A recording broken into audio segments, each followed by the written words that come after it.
Point of অর্ডারে আমাদের একজন সিনিয়র সংসদ সদস্য জনাব শাহজাহান চৌধুরী সাহেব উনি পয়েন্ট অফ অর্ডারে দাঁড়ালেন, কিন্তু ওনাকে সেই পয়েন্ট অফ অর্ডারটা মেক করতে দেওয়া হয়নি, কথা বলতে দেওয়া হয়নি। গতকাল রাত্রে গতদিন আমাদের সাথে সংসদে বিরোধী দলের সাথে বৈষম্যমূলক আচরণের প্রতিবাদে আমরা ওয়াকআউট করেছি। আমরা গতকাল লক্ষ্য করেছি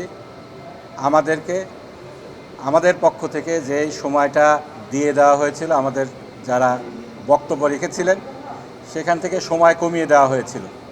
আমাদের গতকালকে মাত্র 3 জন সংসদ সদস্য বক্তব্য রেখেছিলেন। সেই 3 জনকে প্রত্যেকের কাছ থেকে 5 মিনিট করে কম সময় দেয়া হয়েছে। সেক্ষেত্রে আমরা দেখেছি সরকার দলীয় সদস্য যারা আছেন তাদেরকে সময় বাড়িয়ে দেওয়া হয়েছে। বিশেষ করে মাননীয় স্বরাষ্ট্রমন্ত্রী যখন বক্তৃতা দিতে ওঠেন ওনার সময় ছিল 40 মিনিট, এরপরে 5 মিনিট করে ওনাকে 1 ঘন্টারও বেশি সময় কথা বলতে দেওয়া হয়েছে। বলা হয়েছিল ওনাদের আরেকজন মাননীয় সংসদ সদস্য বক্তব্য রাখবেন না। আমরা দেখেছি 10টা পার হয়ে গিয়েছে, তারপরেও ওনাদেরকে বক্তব্য রাখতে দেওয়া হয়েছে।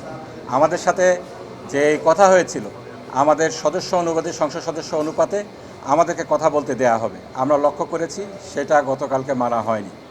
এরপরে আমরা দেখেছি সংসদে যে বিলগুলো আনা হয়েছে এই বিলগুলোকে কার্যপ্রণালী বিধির 77 বিধি অনুসারে যেভাবে আনা উচিত ছিল সেভাবে করে আনা হয়নি।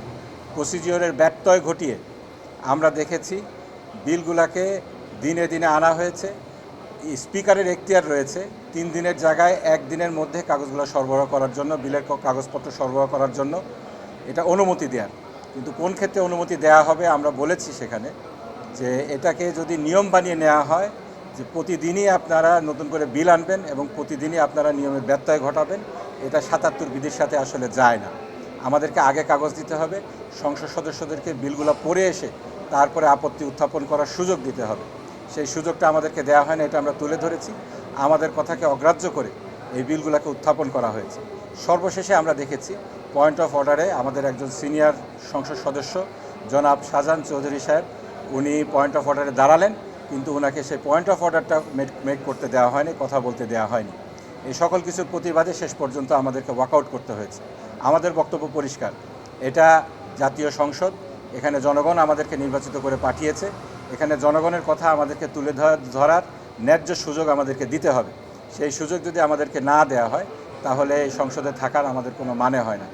আমরা আপনাদের মাধ্যমে জনগণকে জানাতে চাই, জনগণের কথা তুলে ধরার জন্য, জনগণ যে জন্য আমাদেরকে সংসদে পাঠিয়েছে সেই ভূমিকা রাখার জন্য আমরা অক্লান্ত পরিশ্রম করে যাচ্ছি। আমরা চেষ্টা করছি, এক্ষেত্রে জনগণকে আমরা পাশে পেতে চাই।